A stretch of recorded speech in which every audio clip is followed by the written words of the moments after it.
As the world is celebrating the return of the two astronauts back on Earth, let us take a look at what caused the 8-day test mission to turn into a 9-month long stay. Let's look at the important dates. June 2024, spacecraft Boeing Starliner's launch to space was delayed by several days due to propulsion system issues and a helium leak. On June 6, Starliner crew safely reaches the space station.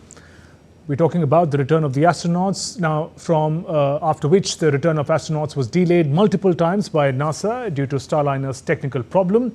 Now, in August of 2024, NASA decided to bring Wilmore and Williams back to Earth on a SpaceX Crew Dragon capsule.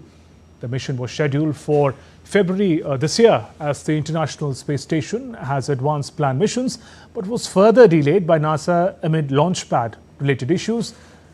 And then finally, March 18, 2025, after multiple delays, NASA astronauts Butch Wilmore and Sunita Williams finally returned home after 286 days in the space. And prolonged exposure of space travel exposes people to an entirely different environment, posing a range of challenges. Let's take a look at what those challenges are. The absence of gravity in space triggers widespread physiological adaptation in the human body. It also affects bodily fluids, which shift upwards, leading to facial swelling and increased intracranial pressure, which can also affect vision. We're talking about space travel and its impact on health. As you mentioned, bodily fluids tend to shift upwards, leading to facial swelling.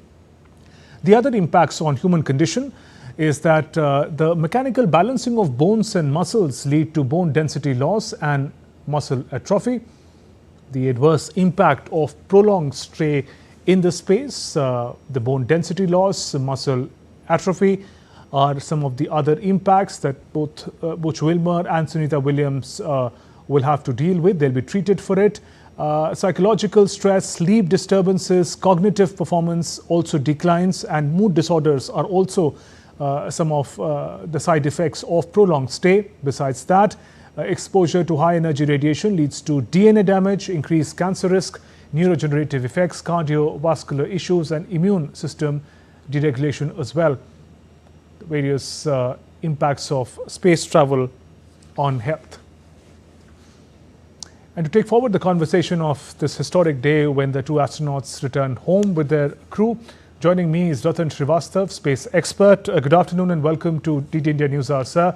Now that Sunita Williams and the crew are safely back on Earth, how do you look back at the whole mission and the dramatic delay that happened? Thank you, Shubhendu, for inviting me for this conversation. Happy to be having a chat with you.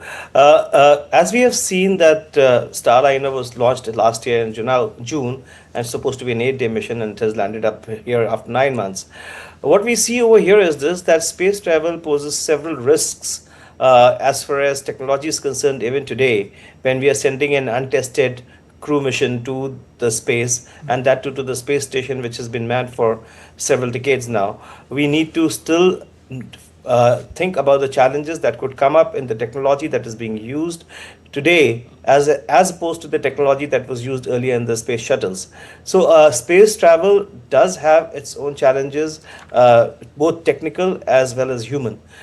Despite the fact that we know that Sunita Williams and Butch were involved with the development of the space, the Starliner with Boeing, and they were quite aware of the challenges that they were going to face. And since they are experienced astronauts, they were able to give their inputs. Yet we have had this huge, I would say, challenge of the helium leaks, and also the Starliner not being made fit for travel for the crew. So I think we need to also infer and draw some lessons from what has happened, because we're going to also be sending our Gaganyaan mission very soon, and taking into account the failures and the learnings that we've taken from the Starliner mission, and of course the success of the Falcon, we should be able to incorporate them into our missions as well. And Ratan, just to emphasize the point a little more, given that the most advanced space agencies in the world can face such anomalies, there's also a trend of space tourism that is picking up. You take civilians to the space, so more work needs to go into the safety aspect of human space missions. Absolutely, Shubhendu, you're dot on. I mean, definitely, space tourism is something which has caught the fancy of the Western world as of now, definitely, and to the well-heeled.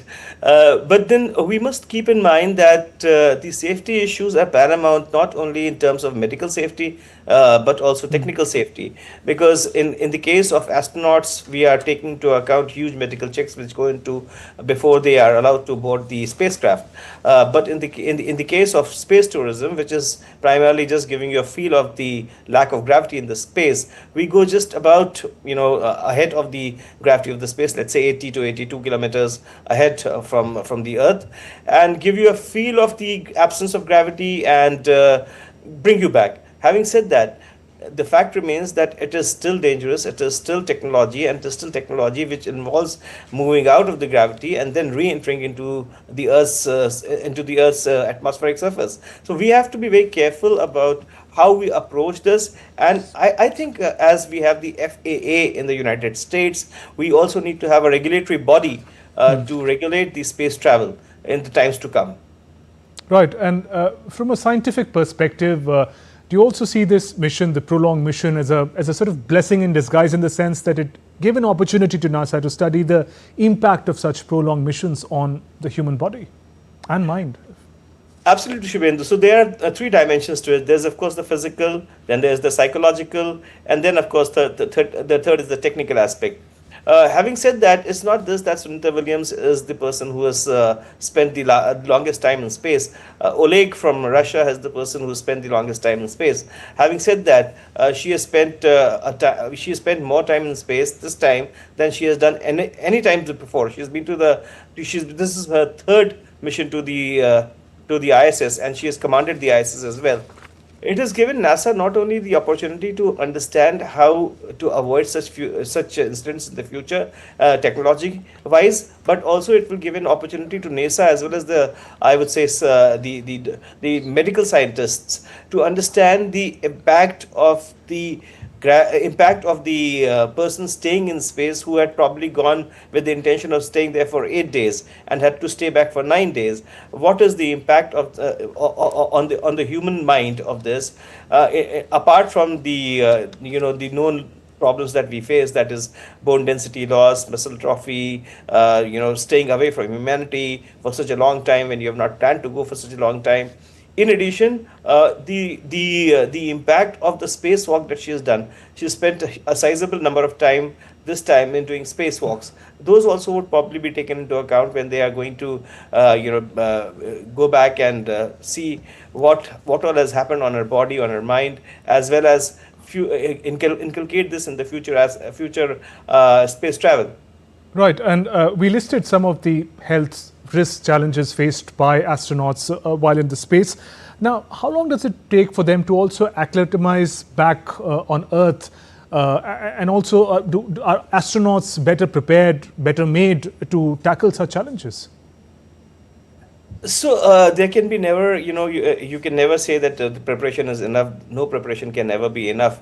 I mean, the instant case is one of the best examples, when the preparation was done for probably a week plus, and they've had to stay for 9 months. Having said that, I think they will take about 45 days to 60 days to develop the strength to walk back on Earth, because I think they're going to walk as babies till now when they start walking on the Earth.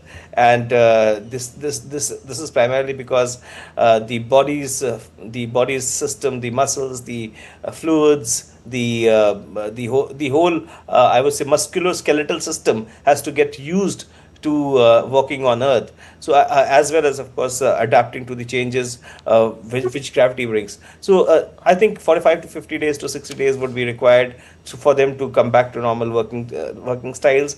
But having said that, we also must take into account that these are seasoned astronauts. These are not newbies. These are not people who've gone first time into the space. Right, and Prime Minister Narendra Modi has penned a special letter hailing the bravery of the crew.